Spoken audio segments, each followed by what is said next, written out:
Students next theorem करेंगे. Let f be a mapping from xd into yd star, then f is continuous at a point a belonging to x if and only if to every sequence an in x converging to a, the subsequence f of an in y converges to f of a. That is, if an converges to a, this will imply that f of an will converge to f of a, and conversely. Proof के लिए let f be a continuous mapping at the point a, और suppose a n कोई sequence है जो ए को converge कर रही है. हमें क्या प्रूव करना है कि एफ ऑफ ए एन भी एफ ऑफ ए को कन्वर्ज करेगी.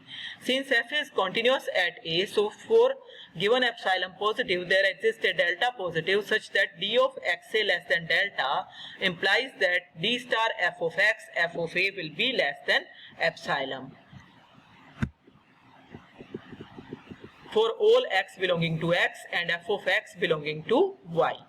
अब an जो है वो भी a को कन्वर्ज कर रहा है. So by definition of convergence of a sequence for delta positive there exist a positive integer n naught such that d of an and a will be less than delta for all n greater than or equal to n note.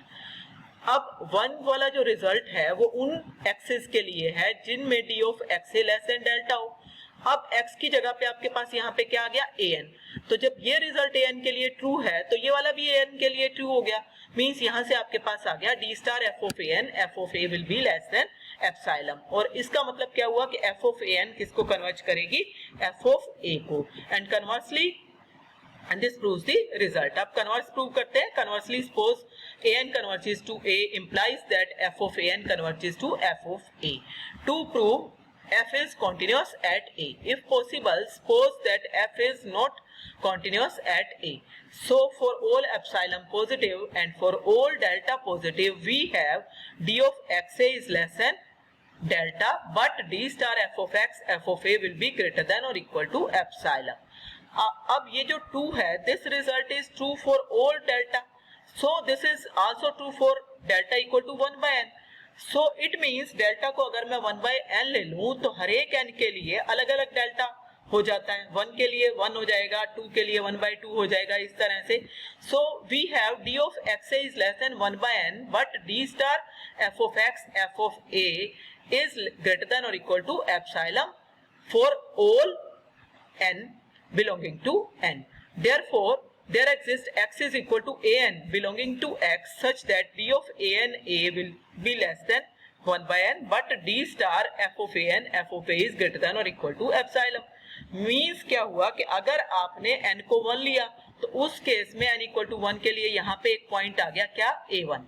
तो d of a1 और a का distance क्या हो गया, less than 1, but d star f of a1 और f of a का greater than और equal to epsilon. इसी तरह से for n equal to 2 d of a2 a is less than 1 by 2, but d star f of a2 and f of a is greater than और equal to epsilon and so on. तो इस तरह का result आपके पास आ जाएगा. अब 3 से आपके पास क्लियरली क्या हो गया कि एक सीक्वेंस बन गई है an जो कि a को कन्वर्ज कर रही है. क्यों? क्योंकि जैसे ही n टेंड्स टू इंफिनिटी होगा this distance will tend to 0, 1 by n will tend to 0, so an sequence will converge to a.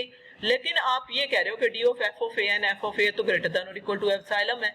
Epsilon positive number है. It means d of f of an will not converge to f of a.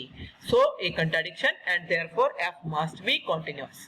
And this proves the result. Next result देखो.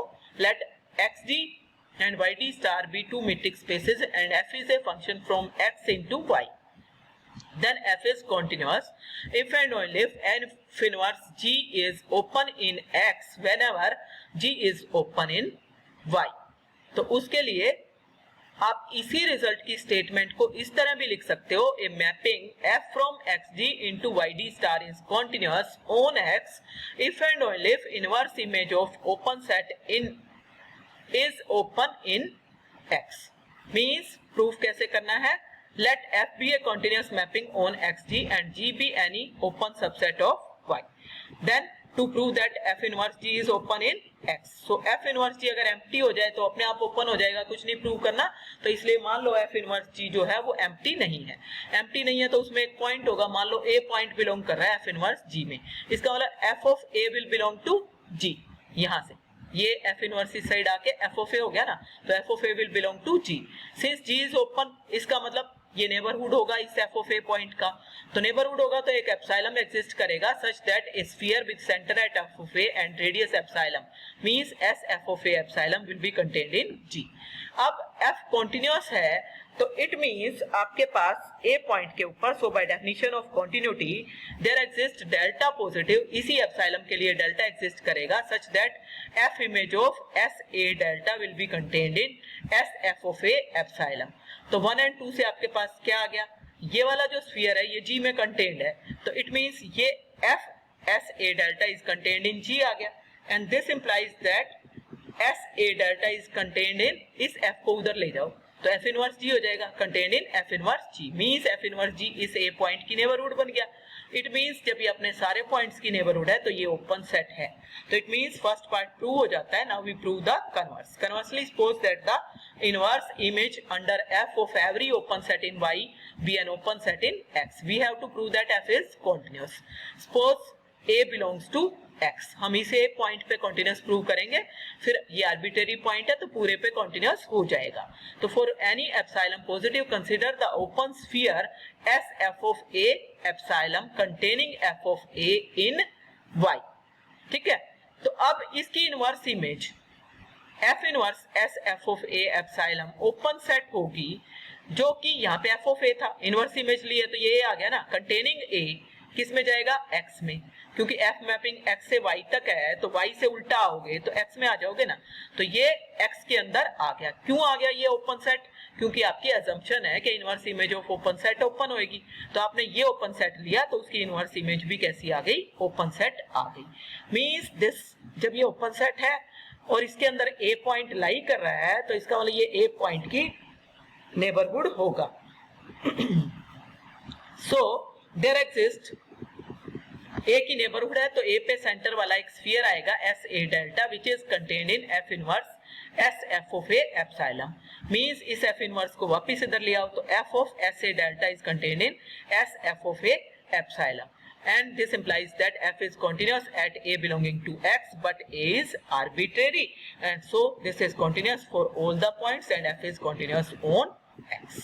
Next result देखो क्या है, let xd and yd star be two metric spaces and let f from x to y, then f is continuous if and only if the inverse image of f under f of every closed subset of y is a closed subset of x. Let f be continuous and let f be closed subset of y. To prove f inverse f is closed, since f is closed it means क्या हो गया कि f complement means y minus f is open in y, means this implies that f inverse y minus f is open in x। क्योंकि open की open तो आप already prove कर चुके हो, उसको हम यूज कर रहे हैं, ठीक है। तो इसकी वैल्यू होगी क्या, f inverse y minus f हो गया f inverse y minus f inverse f inverse y हो गया x, so x minus f inverse f, this is open in x। तो इसका कॉम्प्लीमेंट लोगे तो वो क्लोज्ड हो जाएगा ना, इसका कॉम्प्लीमेंट क्या हो गया, f inverse f is closed in y, and this proves the result। अब कन्वर्स पार्ट प्रूव कर लेते हैं। तो conversely suppose that inverse image of every closed subset of y is closed subset of x under f। To prove f is continuous, we prove that inverse image of open subset in y is open subset in x under f। Let G be an open subset of y.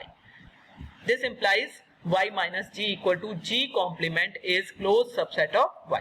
Means f inverse y minus G is closed subset of x. And this proves that, but f inverse y minus G is equal to f inverse y minus f inverse G, और वो equal हो गया x minus f inverse G के, तो ये close subset x का हो गया, इसका complement means f inverse G is open subset of x। Hence आपने प्रूव कर दिया कि inverse image of open subset in y is open in x। और ये आप ऑलरेडी प्रूव कर चुके हो कि अगर ये रिजल्ट होगा तो उस केस में f कैसी मैपिंग होगी, कॉन्टिन्यूअस मैपिंग होगी, and therefore this mapping is continuous and this proves the result. Next video में हम इस पे बेस्ड कुछ एग्जांपल्स करेंगे। ओके।